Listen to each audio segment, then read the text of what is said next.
ओम बापू नंदा चौर वालिया आपकी सदा ही जय। बोलो बांके बिहारी लाल की जय। श्याम प्यारे तेरे नाम से गुजारा हमारा, गुजारा हमारा। श्याम प्यारे तेरे नाम से गुजारा हमारा, गुजारा हमारा। रहे हमेशा हम भक्तों के, रहे हमेशा हम भक्तों के सिर पे हाथ तुम्हारा। शाम प्यारे तेरे नाम से गुजारा हमारा, गुजारा हमारा। बिन माझी के नैया चलती दम पे तेरे, बिन माझी के नैया चलती दम पे तेरे। बिन बोले तू काना हरता दुखड़े मेरे, बिन बोले तू काना हरता दुखड़े मेरे। बीच भंवर अटके नैया तो, बीच भंवर अटके नैया तो देता शाम किनारा। शाम प्यारे तेरे नाम से गुजारा हमारा, गुजारा हमारा। रहे हमेशा हम भक्तों के सिर पे हाथ तुम्हारा। शाम प्यारे तेरे नाम से गुजारा हमारा, गुजारा हमारा। वसुदेव सुतं देवं कंस चाणूरमर्दनम, देवकी परमानंदं कृष्णं वन्दे जगद्गुरुं, कृष्णं वन्दे जगद्गुरुम्। जगद्गुरु। ओम श्री परमात्मने नमः। श्रीमद् भगवत गीता अथ पंचमोऽध्यायः।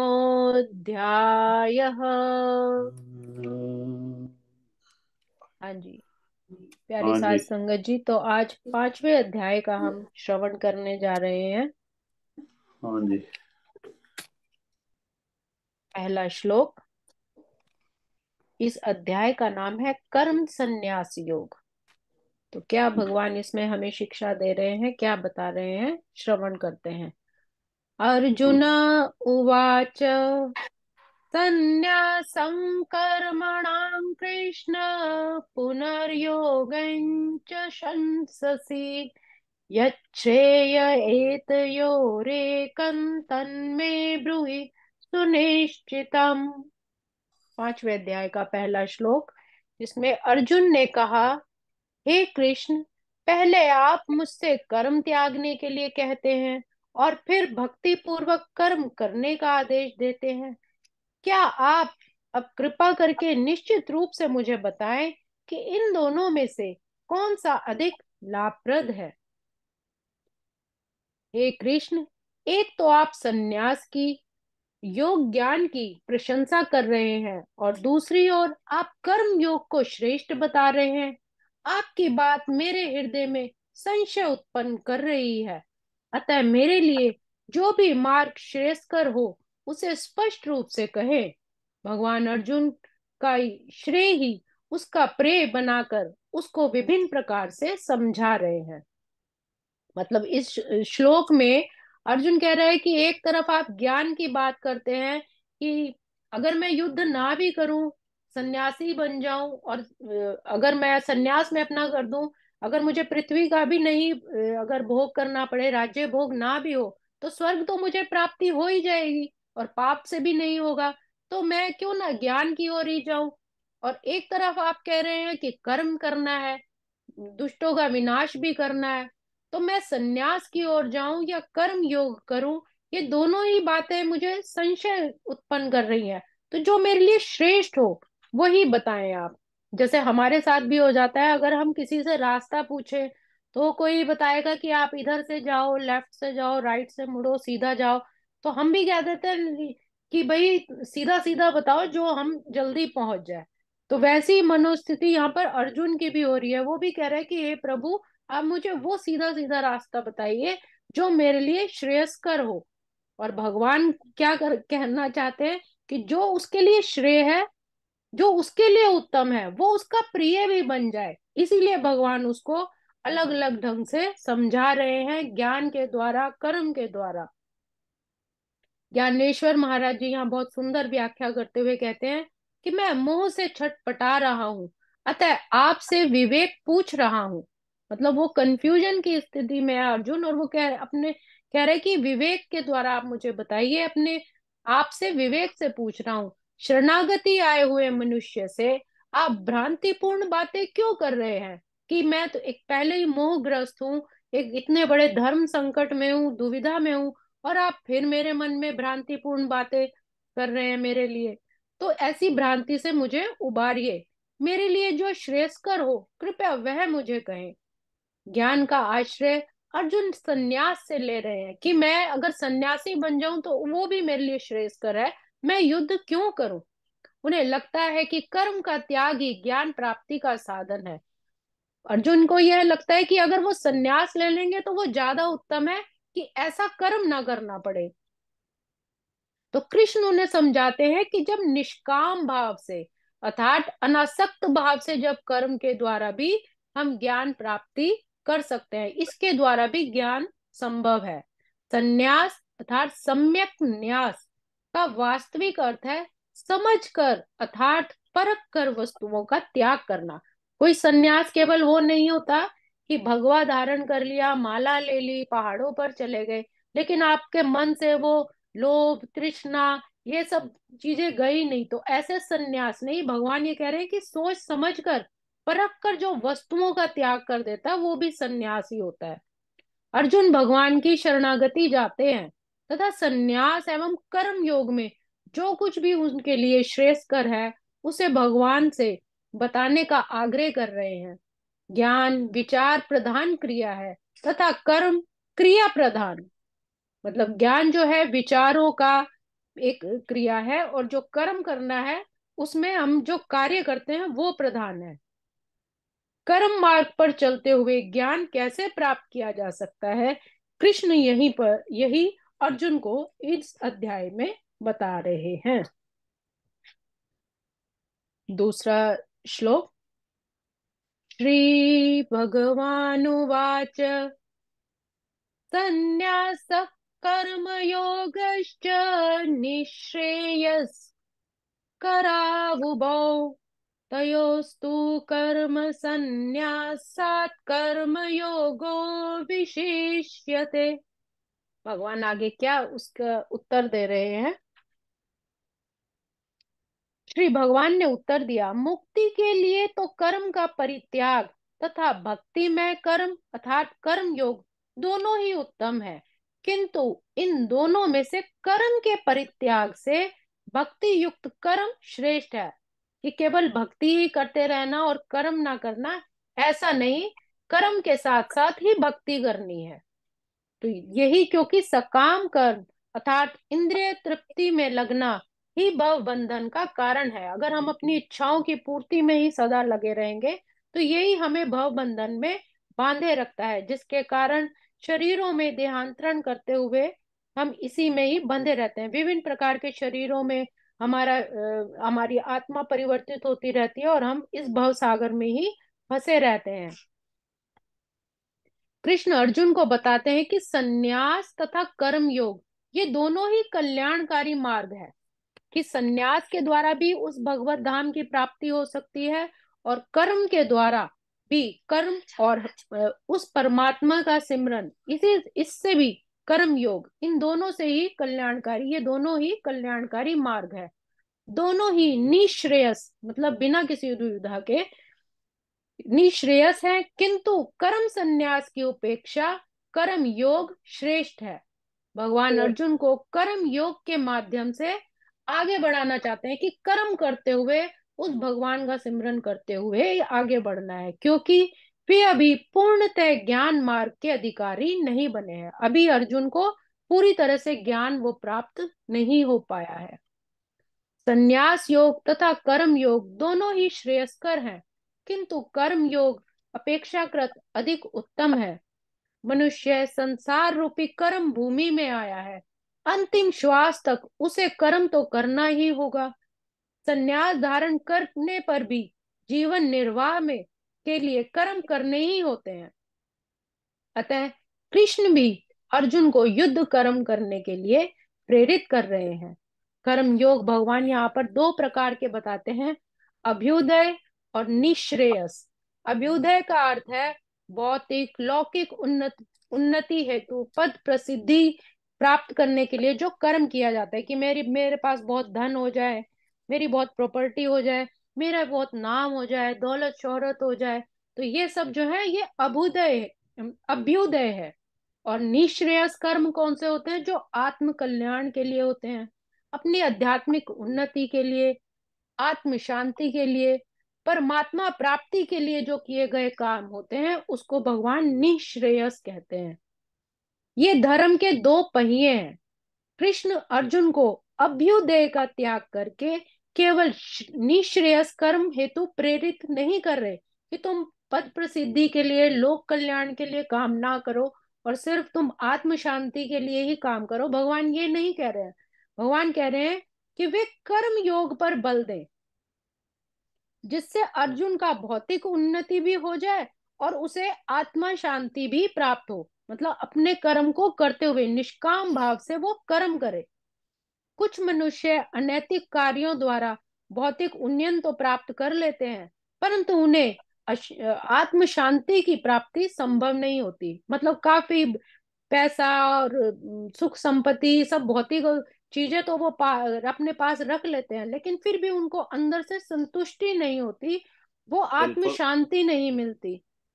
तो हम्म। गीता हमें नैतिक मार्ग द्वारा भौतिक उन्नयन की ओर प्रेरित करती है, जिससे हमें निश्रेयस की भी प्राप्ति हो सके। तो गीता के माध्यम से भगवान हमें उन रास्तों के बारे में बता रहे हैं कि हमें इस संसार में रहते हुए अपने रोज के उत्तरदायित्व को पूरा करते हुए परमात्मा की प्राप्ति हेतु भी कर्म करने हैं। गंगा मैया को कोई व्यक्ति तैरकर पार करता है, कोई नाव के द्वारा। कर्म योग वह नाव है जिसमें बैठकर मनुष्य स्वयं तथा अपने कुटुंबों के साथ सरलता से पार जा सकता है। मतलब अपने कुल को भी तार सकता है, स्वयं की तो उसकी सदगति होगी, अपने कुटुंब परिवार की भी वो सदगति उस रास्ते पर ले जा सकता है।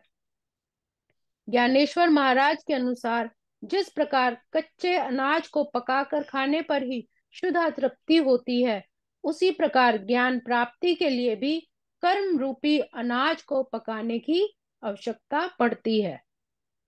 कर्म को वाह वाह। ईश्वर ये अर्पण बुद्धि ज्ञानेश्वर जी, से। ये संत ज्ञानेश्वर जो हुए हैं उनकी रचना है ये। जी जी, उनकी व्याख्या है बीच बीच में, हम्म। उन्होंने भी आगे अपनी व्याख्या दी है कि जब हम परमात्मा से जुड़ते हैं तभी हम जीव जगत जगदीश्वर का संबंध जान पाते हैं, कि इस संसार हम्म। में जीवों का क्या महत्व है, इस संसार का क्या महत्व है, उस परम पिता से हमारा क्या संबंध है। परमात्मा का साथ तथा कर्म योग इसी तरह से ही ज्ञान सिद्ध होता है। परमात्मा प्राप्ति के अनेक साधनों में से हमें वही ग्रहण करना चाहिए जो हमारे लिए उपयुक्त है। अर्थात अगर हमें भगवान ने इस पृथ्वी पर अपनी कर्म भूमि में भेजा है, तो हमें भी अपने कर्तव्यों का पालन करते हुए उस परमात्मा की प्राप्ति का ही परमात्मा की प्राप्ति के लिए ही कोशिश करनी चाहिए। ये नहीं कि अपने परिवार समाज अपनी जिम्मेदारियों को छोड़कर हम ईश्वर प्राप्ति में चले जाएं। तो जैसा कि देखा गया है कि लोग अपनी जरूरत, जो उनकी रिस्पॉन्सिबिलिटी होती है, परिवार की जिम्मेदारियां होती हैं, उन सब से भागकर अगर कोई संन्यास आता है तो भगवान कहते हैं ये उसका कर्म नहीं है। पहले संसार में रहकर, ग्रस्त में रहकर उन चीजों को समझे, जाने, तभी वो बाकी भी संसार की समस्याओं को समझ सकता है, तभी उनके सुख दुख के बारे में भी समझ सकता है। तो इसीलिए भगवान वाह। कहते हैं कि ग्रस्त में रहकर परमात्मा का सिमरन करना सीखे। एक बार देव, दानव और मानव तीनों प्रजातियां ब्रह्मा के पास अपने कल्याण का मार्ग पूछने गए। प्रजापति ने अच्छा। तीनों को एक शब्द द ज्ञान स्वरूप दिया। मतलब तीनों गए, देव भी गए, दानव भी गए और मानव, तीनों ब्रह्मा जी के पास जाके कहने लगे कि हमें कोई ऐसा दीजिए ज्ञान जो हमारे लिए लाभकारी हो। तो ब्रह्मा जी ने उन्हें एक शब्द द दे दिया। तीनों द्वारा अर्थ पूछने पर एक ही अक्षर के तीनों को अलग अलग अर्थ दिए। देवताओं के अच्छा। लिए इंद्रियों का, देवताओं ने जो उसका अर्थ द का निकाला वो दमन, मनुष्यों के लिए इसका अर्थ दान, तथा दानवों के लिए दया करना। देवताओं ने इसका अच्छा। अर्थ निकाला कि हमें इंद्रियों का दमन करना है ताकि हम हाँ। और सात्विक बने। मनुष्य ने कहा कि हमें अधिक दान पुण्य करना दान। चाहिए जिससे हमारा परमार्थ हो। और दानवों के लिए दया दया करनी। की ताकि वो सबको दया दृष्टि से देखें।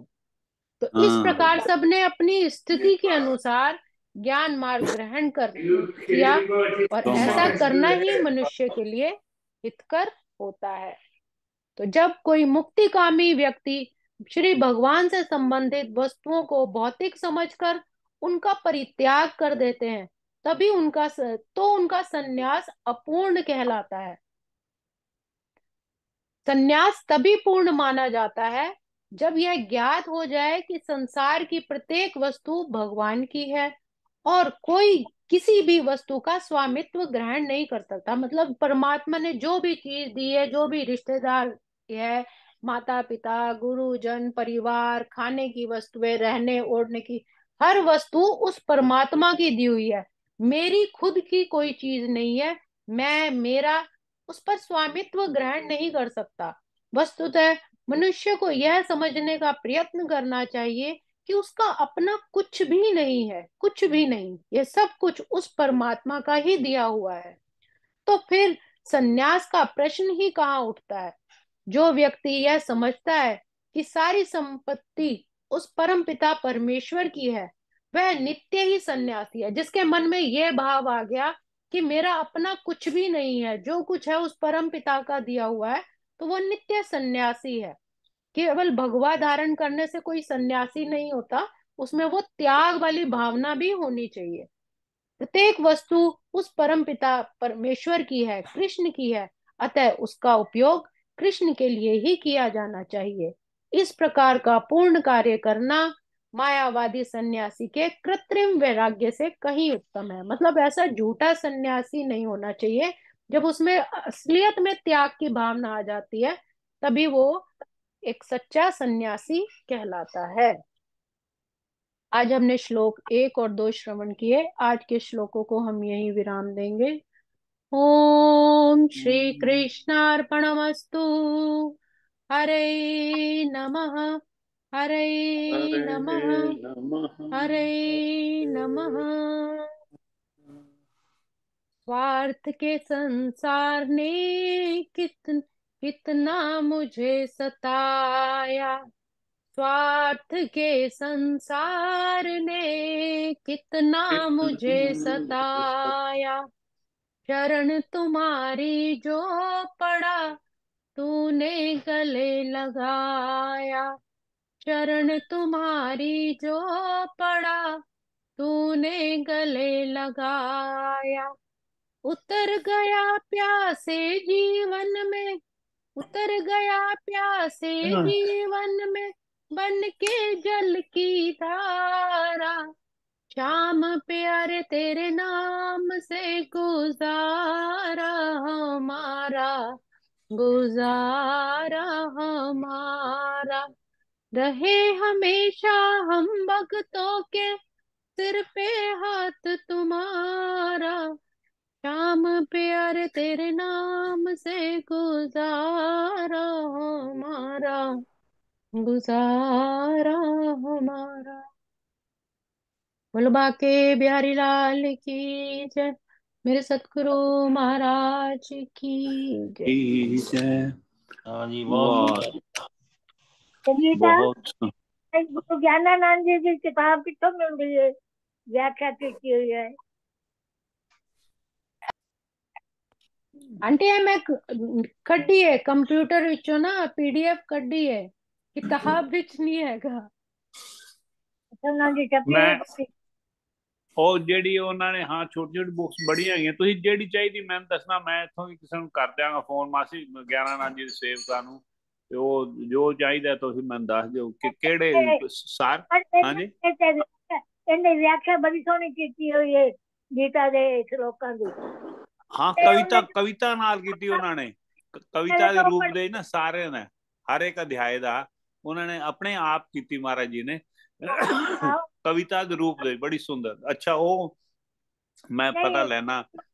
ਮੈਂ ਦੱਸਾਂ ਤੈਨੂੰ, ਜਿਹੜਾ ਪਹਿਲੇ ਤੇ ਗੀਤਾ ਜੋ ਜਿਵੇਂ ਲਿਖਿਆ ਹੋਇਆ ਉਸ ਤਰ੍ਹਾਂ ਦੇ ਸ਼ਲੋਕ ਬੋਲਦੇ ਨੇ, ਉਹਦੀ ਵਿਆਖਿਆ ਹਾਂ ਉਵੇਂ ਕਰਦੇ ਨੇ। ਇਹਨੇ ਆਪਣੇ ਹਾਂ ਮਹਾਰਾਜ ਜੀ ਦੀ ਕਵਾਲੀ ਕਰਦੇ ਨੇ, ਹਾਂ। ਕਰਦੀ ਹੈ हाँ ਉਹ। दोनों दोवे ਉਹ हैगी है मैं दोनों मिक्स करके ही करनी है ਹੂੰ। ਬਹੁਤ क्योंकि ਵਧੀਆ, वो कोई ਥੈਂਕ ਯੂ। कोई ਬੜਾ ਟਾਈਮ ਲੱਗਦਾ ਇਹਨੂੰ हाँ जी ਤਿਆਰ ਕਰਨੇ ਚ ਵੀ। हाँ जी वो ਅੱਛਾ, ਵਾਹ। वेखना पैंदा ना किथे व्याख्या है ਹੂੰ, किधे नहीं भी हैगी तो फिर किताब विचों वेखना वैसे तो मेरे को ਵਾਹ, ही हैगी है ਬਹੁਤ जड़ी ਸੁੰਦਰ। Thank you. ਚਲੋ, ਵਿਸ਼ਰਾਮ ਦੇਤਾ ਤੁਸੀਂ ਗੀਤਾ ਮਾਤਾ